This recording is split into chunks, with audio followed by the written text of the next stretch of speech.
All right, welcome everybody. How you guys doing? I'm going to introduce a brand new indicator today. This indicator is called the TDI Goldminds, and it's edited for MMM by Jakub Donovan. So here it is, TDI Goldminds. It'll be in the title of the video, so I'll make sure I have it all laid out for you. So what I've done is I've gone in here and I've basically stripped out all the signals of this indicator. So here's your indicator right here on the bottom. This is it. What it is, it's a combination of moving averages and also of the Bollinger Bands. And I tell you what, when I use the Bollinger Bands, I'm 50-50. I like them for supports and resistances, but I also do have a tough time watching. It's harder for me to get a signal from them.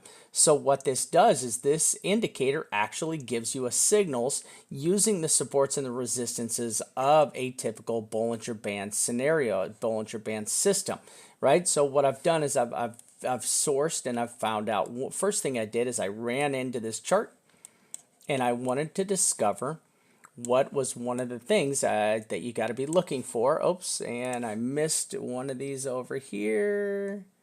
And there it is. Right, is that it? Yep, there it is. Okay, so one of the things I was looking for is I was looking for a system of watching to see bounces, right? I want to see how well this plays out, okay, for calling tops and bottoms. And it does a pretty good job of calling tops. I haven't figured out the bottoms yet.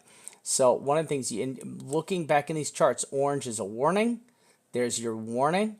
And then red, you see you get your first hump, then your second hump.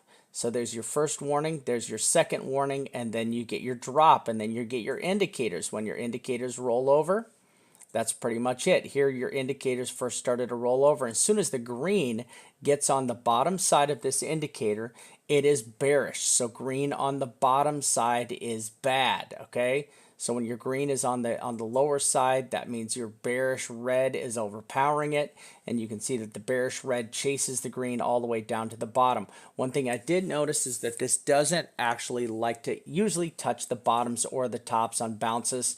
Now you've got your yellow mean line, so this is the center line that acts as your resistance and support, and your mean line on the center. Here's your H1, which is your high 1. This is your L1, which is your low 1. So you've got your high, your mean, and your low all on this indicator. Then you've got these moving averages, and every time these do roll over, you can see they roll over and play out very, very nicely. So here you had the indicator roll over. Even though this would have been a little bit scary, you still would have gone into a short position and you would have played this out to a butte.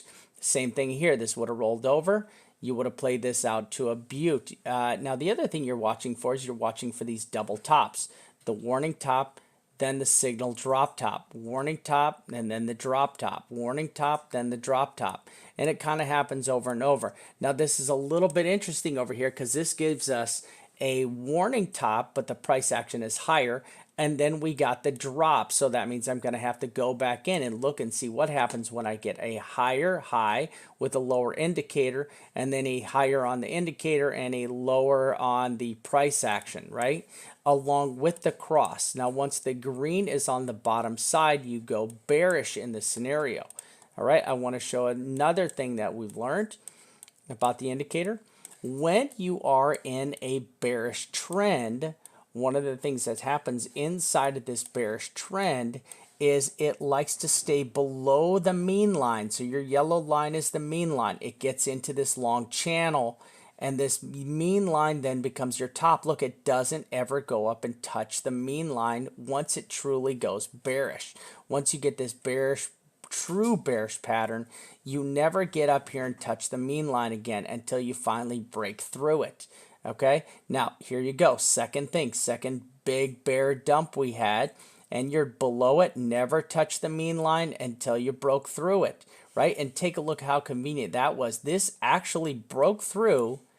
This broke through before the run up, right? So you would have been able to call this. You see this line marched up here, and you would have seen that you would have been bearish, right? You would have been bullish right before the candle before this did break through, right? Or the candle, it did break through. You would have been bullish.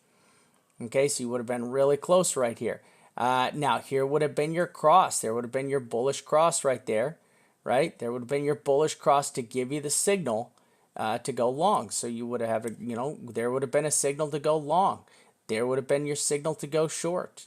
You would have been doing pretty good to ride this thing out. So once you pulled that short, you could have just watched this chart. As this went down, you would have known to get when to get out of your chart when these would have gotten close. You see you have a lot of spacing in here. So you would have simply just held onto your short all the way till it got down here and you broke outside the Bollinger Band. Once you broke outside of this lower Bollinger Band, you would have said, hey, I need to take profit. I need to put in a very tight stop loss.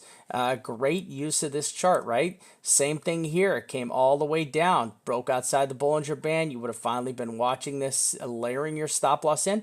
Then you would have gone a little bit, this was bullish enough, but this would have definitely saved you a lot of heartache watching as this made the cross. So as soon as you made that cross, you would have had to wait for this short trade again until you triggered again by your cross.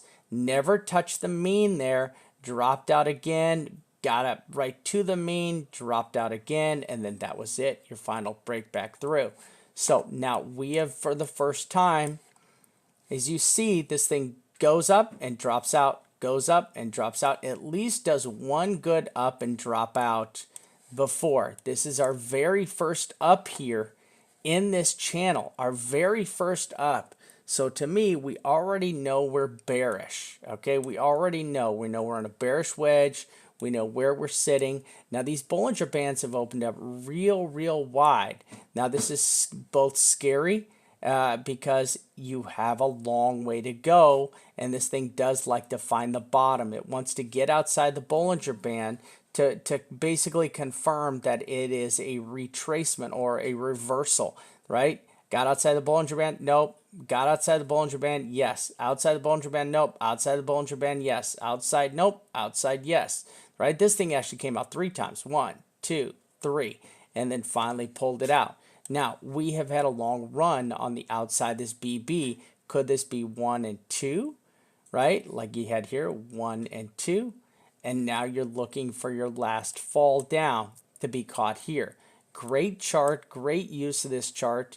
I want to go back here now and I want to explore the top of where we fell out in December. Okay, so you go all the way back over here to December and we're going to try to have to figure out, man, this December top would have been just super hard to call. I mean, I just don't see any much harder to call this. I mean, maybe this was your first hump, maybe this was your hump, but this would have been very challenging. You would have known that you were on the top side. You did break your Bollinger Band, so you would have been looking for a retracement. Look, tap your Bollinger Band, retracement. Tapped your Bollinger Band, and then you still had a while to go up there. I mean, this would have been very difficult to play. Okay, very difficult to play up here on this top over here because, you didn't really get this second. This might have also been an anomaly with the price action, with how crazy it was, and, everything else in its mother just was going absolutely nuts back here. So we're going to have to follow that up. Now, the only thing I need to go back into research is to figure out we had a higher high with a lower indicator. I'm going to have to go back here and find out where I had a higher high with a lower indicator. There it is. There it is. So here we have a higher high. There's our higher high right there with our lower indicator. Higher high. And this would have been our drop. All right, good. So we found that. And there you go. So the higher high with lower price action followed. This price action was lower. Higher high with lower price action followed. And you see the bear, right? You see this rolled over. Okay, this got a little more squiggle action here. Like you got a top, came back, got another top, and then it just died out, right? So we got a top, came down, got a top again, and we're trying to roll over. All right, so very interesting. I just want you to all know that this is a fresh, brand new indicator I've got here. Excited to share it with everybody. And that's it. And I will record this off. This will be another training video that we all get to add into our arsenal. Thank you.